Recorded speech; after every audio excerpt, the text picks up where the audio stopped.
going to show you guys why slab inspections are important, and I might not even have to say anything. I'm just going to quickly show you.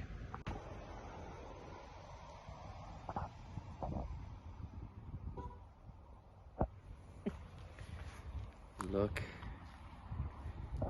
at this.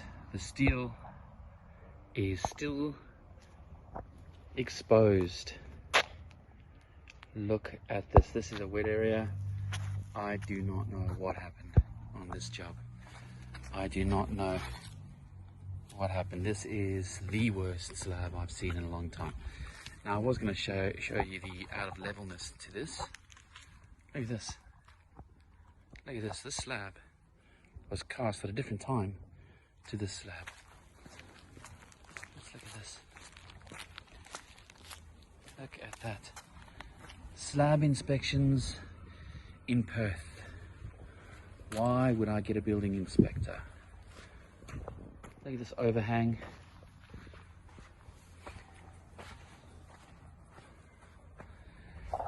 The concrete is completely out of square, right? But let's keep looking. Let's keep looking. So like I showed you, that was cast first, if you want to call that casting a slab.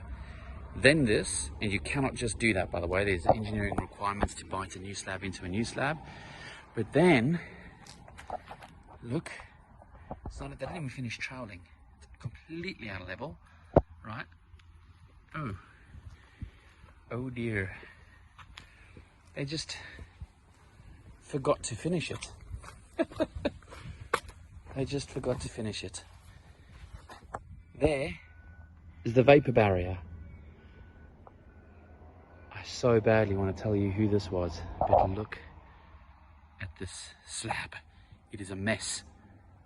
It is a mess. This is why you get a building inspector, because they just cover this shit up and pretend they were never here. Leave it to another trade to fix.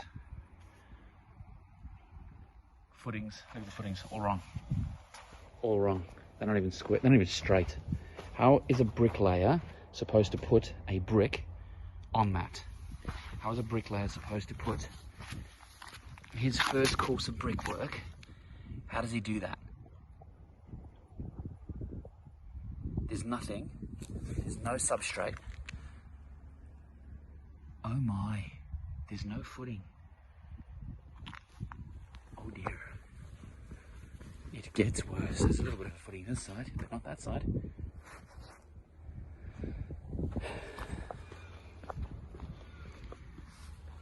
All right, I think Sam, you'll quite like to let people know about this.